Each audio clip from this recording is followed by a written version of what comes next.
Olha, eu creio que assim, o impacto estimado é de 2 bilhões por ano, no caso dos militares.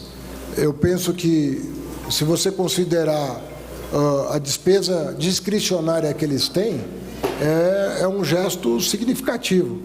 E foram coisas que nunca foram conseguidas pelos governos anteriores. Mas é importante a tua pergunta, porque reforça o apelo que nós estamos fazendo para todos os poderes e para todos os ministérios de se engajar nesse desafio que é reequilibrar as contas públicas. Inclusive, isso vale para empresário, vale para servidor público, vale para todo mundo. Todo mundo que tem algo que destoa da média do cidadão brasileiro, né? Os benefícios fiscais para as grandes empresas que estão agora publicadas no site da Receita Federal. Aliás, aproveito para dizer que nós vamos divulgar a segunda leva de benefícios fiscais, CNPJ por CNPJ, né, nas próximas semanas. Então, a Receita Federal está colocando tudo de forma transparente, né, na internet. Isso também está sendo feito do ponto de vista do serviço público, toda a transparência, quem recebe, quando que se aposenta, para que nós possamos, a cada passo que nós demos, controlar o que extrapola a razoabilidade, o que extrapola o que é aceito socialmente como justo. Então, a correção dessas injustiças tem que ser feita em todos os âmbitos. E eu desconheço um governo que, em 2 anos, tenha combatido tanto privilégio quanto esse. Porque nós enfrentamos muitos desafios. Vou lembrar aqui dos fundos fechados, dos super ricos, lembrar dos fundos em paraíso fiscal. Ou seja, esse governo não está nem um pouco indisposto a enfrentar esse tipo de injustiça. Em relação ao imposto de renda, eu creio que ele vai exigir uma reunião à parte, porque ela é uma reforma. Então, mas em grandes números é o seguinte: nós, quando tomamos posse, o presidente Lula, ele tinha uma tabela de isenção que era de R$ 1.800, se eu não estou enganado, em torno de R$ 1.800. A partir de 1º de janeiro do ano que vem, ela já vai atingir mais de R$ 3.000. Ou seja, nós vamos ter incorporado aí um contingente de brasileiros expressivo, que deixaram de pagar imposto de renda em função do aumento da faixa de isenção. E o nosso objetivo é que, em 1º de janeiro de 2026, essa faixa de isenção atinja R$ 5.000. Essa faixa de isenção vai ser feita da mesma forma que foi feita nas 2 vezes passadas. Ela não atinge todo mundo que tem renda. Ela atinge todo mundo até um determinado limite. Então, por exemplo, a faixa de isenção até 5.000, de fato, levando em consideração o status atual, ela vai beneficiar todo mundo que ganha até 5.000, porque vai deixar de pagar, e todo mundo até cerca de R$ 7.500, porque vai pagar uma alíquota um pouquinho menor do que paga hoje. Então, se você somar o que vão deixar de pagar, mais aqueles que vão ter uma alíquota menor, com essa forma de cálculo, que não é a forma de cálculo que está circulando aí no mercado, a suposta renúncia atingiria alguma coisa em torno de R$ 35 bilhões, e não R$ 70 bilhões estimados pelo mercado. Porque, reforço, volte para a forma como a Receita trabalhou, passar de R$ 1.800 para R$ 3.000.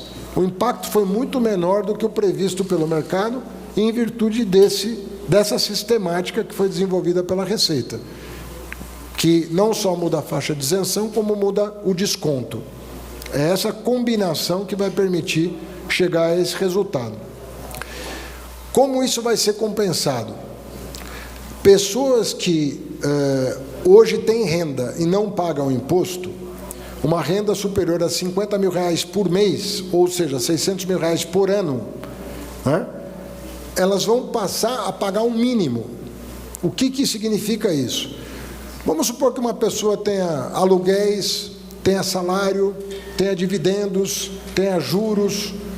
Ela vai somar o que ela recebeu qual foi a sua receita, e ela vai calcular 10% desse valor que ela recebeu, em todas as rubricas aí. Recebeu, vamos supor que ela tenha uma renda anual de R$1 milhão, ou de R$600 mil para pegar o começo da escadinha, R$600 mil. Aí ela vai fazer a conta o seguinte: eu paguei 60 mil de imposto de renda? Não, eu paguei 35 mil de imposto de renda. Eu vou ter que recolher 25 mil para completar os 60. O mesmo vale para a pessoa que ganha R$1 milhão. Agora, suponha que ela ganha R$600 mil e ela pagou 80 mil de imposto de renda. Ela não é atingida pela medida. Ou seja, nós estamos fazendo um conceito novo de imposto de renda mínimo, considerada toda a renda da pessoa e considerado tudo que ele pagou de imposto de renda naquele exercício. É assim que está sendo considerada. E tem algumas distorções que nós estamos corrigindo em relação à saúde. Os gastos com saúde vão continuar dedutíveis na sua integralidade. Ok? Na sua integralidade. Você vai poder continuar deduzindo o gasto de saúde, 100% do que você gastou você vai poder deduzir. Mas a isenção de imposto de renda por razões de saúde vai estar limitada a quem ganha até R$20 mil por mês. Vou repetir. Existem pessoas que ficam isentas do imposto de renda por razões de saúde. Tá? E existem pessoas, e todo mundo pode abater despesa de saúde na sua integralidade. Se você gastou R$1 milhão para fazer um tratamento de saúde, você vai poder deduzir. Esta segunda regra não vai alterar. Você vai poder continuar deduzindo 100% do teu gasto de saúde. Seja num plano de saúde, seja particular, o que for. Tá certo? Tem gente que tem plano de saúde e ainda faz o gasto particular, 100% da despesa com saúde ele vai poder deduzir.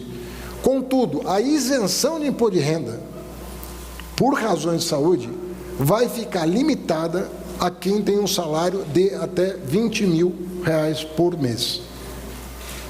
Para além disso, a pessoa continuará deduzindo 100% dos gastos de saúde, mas não fica isenta 100% de imposto de renda.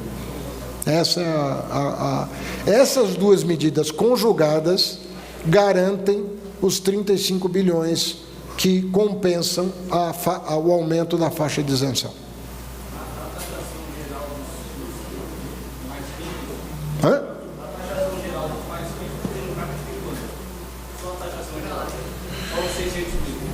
É metade eles depois vão detalhar, a Receita detalha para você cada ponto do projeto. Mas essas duas medidas, elas garantem que você feche a conta, e o compromisso que nós temos do Congresso é que a reforma da renda só pode ser votada se o critério da reforma do consumo for adotado, que é o da neutralidade. Ele nem pode visar arrecadar mais, nem pode visar arrecadar menos. Reforma não é para... A reforma da renda e do consumo, a reforma tributária não pode ter a finalidade de fazer o ajuste de contas, porque senão você não consegue fazer a reforma. Então, a neutralidade é uma espécie de pressuposto da reforma avançar. Se você tiver que tomar medidas para corrigir as contas públicas, é o que nós estamos fazendo desde 1º de janeiro do ano passado. Nós estamos fazendo isso. O ajuste das contas públicas estão sendo feitos com base nas distorções do sistema, de 1º de janeiro de 2023 para cá, e continuarão sendo feitos. Mas isso não pode impactar o princípio da reforma tributária, que é o da neutralidade fiscal. Nem perde, nem ganha arrecadação. Foi feito assim com o consumo, o compromisso é que seja feito assim com a renda. E isso não vai ser feito esse ano, porque não é possível fazer um debate com a sociedade sobre reforma da renda, e nós queremos exatamente usar o ano que vem, que é um ano muito propício. Repito, é um ano sem congestionamento da agenda, a agenda não estará congestionada e é um ano não eleitoral. Então, nós temos um ano inteiro para debater esse tema. E nós temos que provar uma lei o ano que vem para valer a partir de 2026. Eu creio que isso é totalmente possível. E não se confunde com aquilo que reforça o arcabouço fiscal. O arcabouço fiscal tem que ser reforçado pelo lado da despesa, contendo, pelo lado da receita, corrigindo distorções.